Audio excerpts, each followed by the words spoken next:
नमस्कार मित्रांनो, स्वागत आहे शेंडगे ॲग्रो सर्व्हिसेस एक पाऊल प्रगत शेतीकडे या आपल्या यूट्यूब चॅनलवर. मित्रांनो, काही दिवसापूर्वीच म्हणजे 3-4 महिन्यापूर्वीच मराठवाड्यामध्ये पावसाने हाहाकार माजवला होता. त्यावेळी पाऊस एवढा पडला की लोकांची पिकं तर गेलीच, पण शेती मातीसुद्धा होऊन गेली. आणि त्याच मराठवाड्यामधील आपण एक असे प्रगतशील शेतकरी आहेत चोरमले सर म्हणून. त्यांच्या धामणगावमधील हाकेवाडी या ठिकाणी आपण त्यांच्या संत्राबागेला भेट द्यायला आलो आहोत की शेती जर आपण त्यांची जी शेती करता येते ते एक मराठवाड्यातील शेतकऱ्यांना एक खूप उत्तम उदाहरण आणि एक त्यांनी त्यांच्याकडून आदर्श घेण्यासारखा अशी त्यांची सध्या संत्र्याची बाग आहे. तर आपण त्यांच्या आज बागेला व्हिजिट द्यायला जाणार आहोत. तर चला आपण त्यांच्याशी बोलूयात. नमस्कार सर.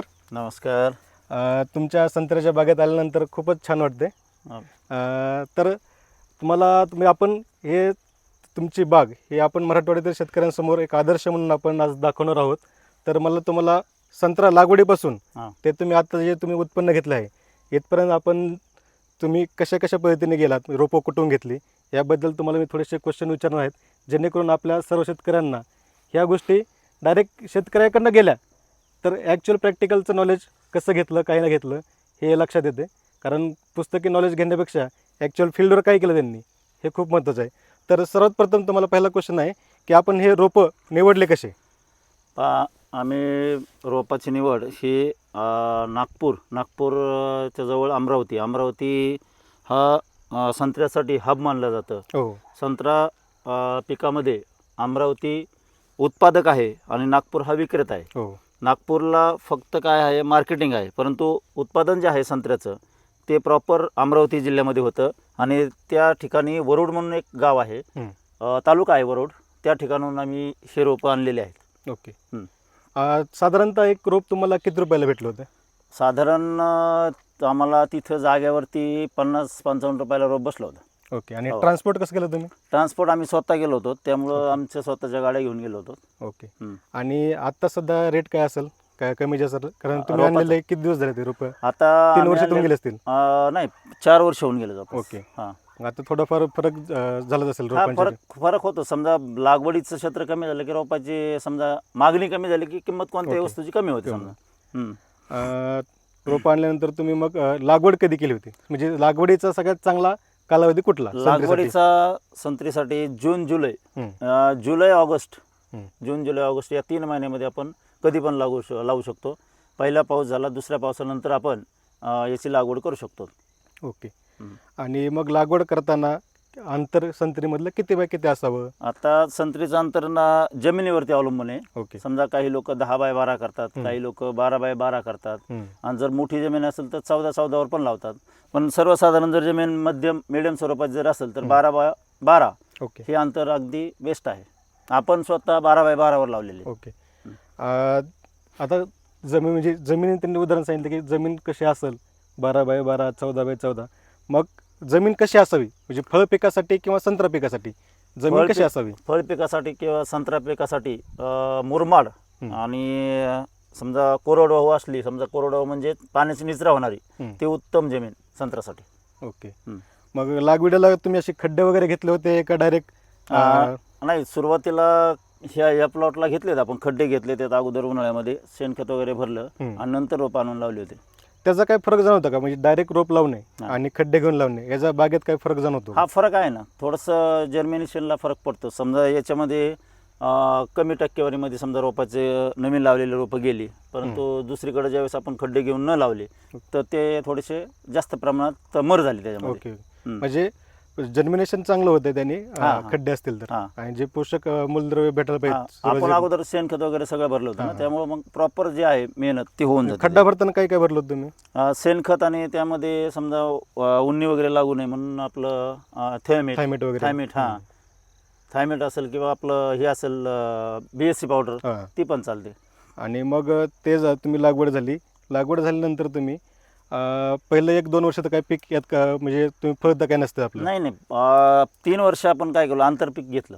कांदा. आंतरपीक काय काय घेतलं? कांदाच घेतला आपण फक्त, कारण या भागामध्ये फक्त कांदा हे आंतरपीकच व्यवस्थित येऊ शकतं. बाकीचे पिकं नाही आहेत, कारण झाडं लहान असतील, तर आपण जर मोठं पीक घेतलं हम्म. तर झाडाची वाढ होत नाही.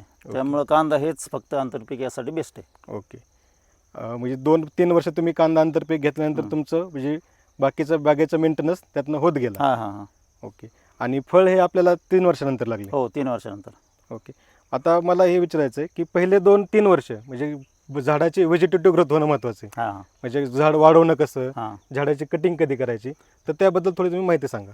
आता कटिंगचं काय प्रत्येक वर्षी, आता पहिल्या वर्षी तर काय कटिंग नसतेच. हम्म. समजा पहिल्या वर्षी कशी वाढ होती त्याची फक्त देखरेख करणे. ओके.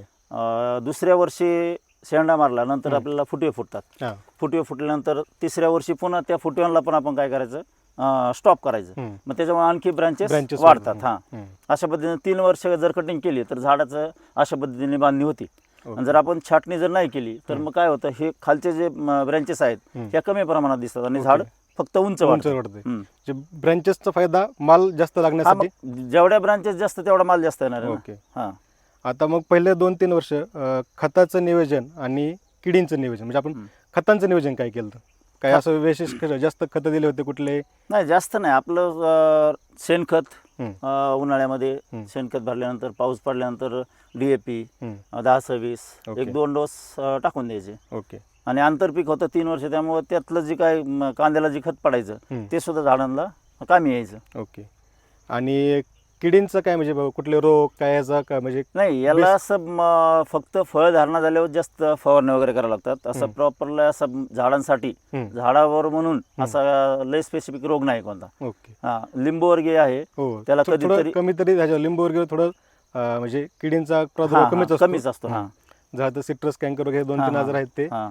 मग फळांवरसाठी काय फवारणी काय घेतलं होतं काय?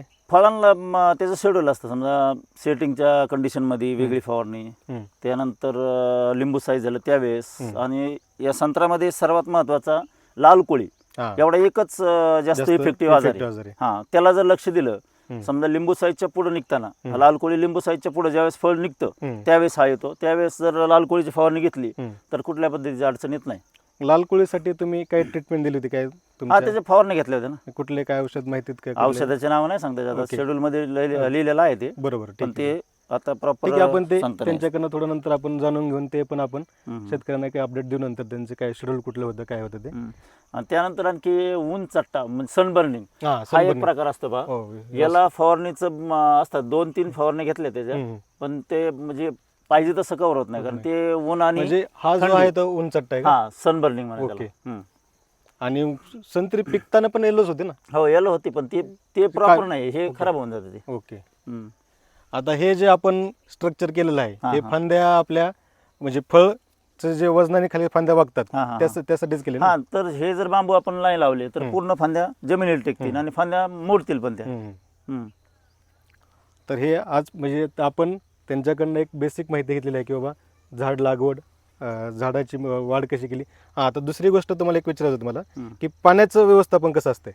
पाण्याचं व्यवस्थापन फळधारणा ज्यावेळेस होती हम्म. त्यावेळेस याला संत्र्याला जास्त प्रमाणात पाणी लागतं. ज्यावेळेस झाडावरती फळ नसेल हम्म. त्यावेळेस medium मध्ये पाणी असेल 15 दिवसाला, कधीतरी महिन्याला जरी दिलं हम्म. तरी अडचण येत नाही. ओके. हम्म. तर फळधारणा झाल्यानंतर तिथून पुढे पाणी जास्त हो, लागतं. मग तुम्ही दिवसाला देता का 1-2 दिवस? नाही, 8 दिवसाला. 8 दिवसात समजा आता 8 दिवसाला असतं माझं पाणी.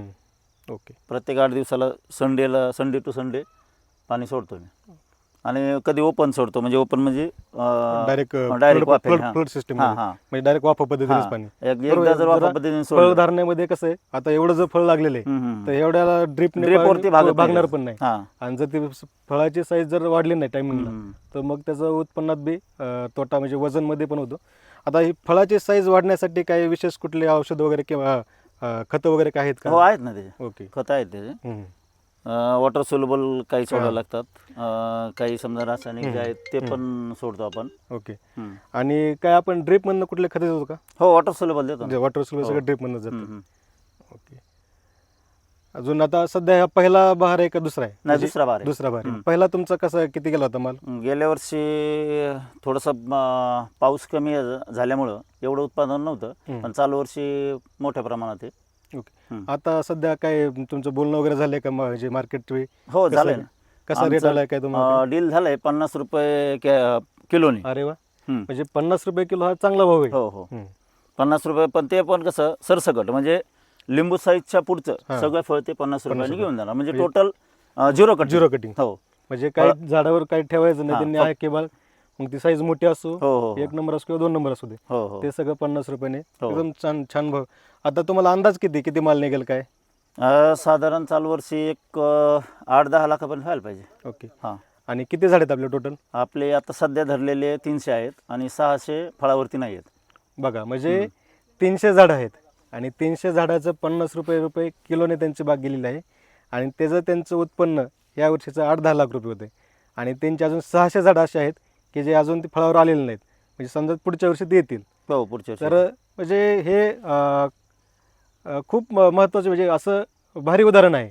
कारण का तर मराठवाड्यात आपण म्हणतो पाऊस कमी असतो, पाणी नाही, किंवा मराठवाड्यातला शेतकरी हा म्हणजे आपण कोयते किंवा ऊस तोडायला जास्त जातो. तर थोडेसे जास्त नाहीत, म्हणजे 300 झाडांना आपल्या मला एक 300 झाडं एका एकरात बसत असतील, 300-350. हो, 350. हां, तर मग हं. छोट्या एक म्हणजे प्रत्येक शेतकऱ्याने 1-2 एकर जरी बाग लावली, एखादं एकर जरी थोड्या प्रमाणात नाही, यांच्या इतकं प्रॉपर मॅनेजमेंट झालं तर थोड्या प्रमाणात जरी त्यांनी केली तर 4-5 लाखाचं उत्पन्न तो वर्षाला काढू शकतो. आणि एक शेतकरी कुटुंबाला 4-5 लाख उत्पन्न हे खूप, म्हणजे तिकडे वस्तू तोडायला जाऊन सुद्धा किंवा दुसरी उत्पन्न शेतीसुद्धा केली तर त्यापेक्षा जास्तच उत्पन्न हे नक्कीच असेल. तर थोडंसं याच्यावर पण विचार करावा. अजून एक गोष्ट विचारायची मला, हां, की एकरी झाडं किती बसतात? हे 350. 350. हो म्हणजे तुमच्या जवळ साधारण 3 एकर बाग आहे. हो, 3 एकर. पाहू शकता हे झाडं आपण एक सगळ्या झाडातलं सगळ्यात चांगलं झाड म्हणून आपण निवडलं आहे. तर माल बघा तुम्ही याचा की किती हा माल लागलेला आहे. ते उगाच नाही म्हणत ते की म्हणजे शेती हा म्हणजे सगळ्यात मोठा व्यवसाय कुठला असेल तर कारण शेती येतो. जर तो असं जर ह्या पद्धतीने उत्पन्न देत असेल तर आता मला चोरमले सर तुम्हाला एक विचारायचं आहे की आपण सगळी आता माहिती घेतलेली आहे, पण आर्थिक नियोजन कसं आहे बागेचं? मग आपण आता 350 झाड जर आता आपण फळाला आलेले ते 1 एकरात बसते, हां, तर 1 एकरी आपण आर्थिक नियोजन आपलं कसं झालेलं आहे आतापर्यंत? या एकरी तसं पाहिलं तर आपल्याला समजा साधारण शेणखत लागतं एक 20-25 हजाराचं. ओके. त्यानंतर रासायनिक एक 25 हजाराचं. हां. आणि फवारण्या जर पकडल्या आपण सगळ्या प्रॉपर जर केल्या तर एक 25, म्हणजे 75 ते 80 80,000 रुपये खर्च एकरी येतो. एकरी म्हणजे चांगल्या पद्धतीने जर लक्ष दिलं लक्ष तर. देत म्हणजे फक्त हा खताचा आणि फवारण्याचा हो, झाला. सगळं. हां. आणि आपण बाकी जे ड्रिप वगैरे आहे हे हम्म. आपला लॉंग टर्म नाही, खर्चामध्ये आला. तो खर्च तर म्हणजे तो कसा lifetime ना, मध्ये तो आला तो. हां. बाग आपल्या जोपर्यंत आहे तो दरवर्षी ते प्रत्येकात ऍड होऊन तो वेगळा झाला. हां, तो पण फक्त दरवर्षी बागेला खर्च किती, म्हणजे एक जर पीक आपण 1 वर्षाचं पकडलं तर 25-25 आणि म्हणजे 75-80 हजार आपण एक जास्तीत जास्त 1 लाख रुपये पकडू. हां, 1 अजून लाख मजूर रुपये. वगैरे काय पकडलं हो, तर हो. 1 लाख रुपये एकरी खर्च बागेला येतोय आणि 1 लाखामध्ये उत्पन्न जर तुमचं 8-9-10 लाख रुपये निघते तरी आपण 5 लाखच धरू, तरी 1 लाख गेलं तरी 4 लाख रुपये राहू शकतात. हे आपण एकदम हायर साईडला आहे, म्हणजे सध्या यांचं रेट बागेत फळ चांगलं आहे आणि ह्या सगळ्या गोष्टी आहेत. ह्या गोष्टी बघून आपण तो एकदम हायर साईडचा आहे.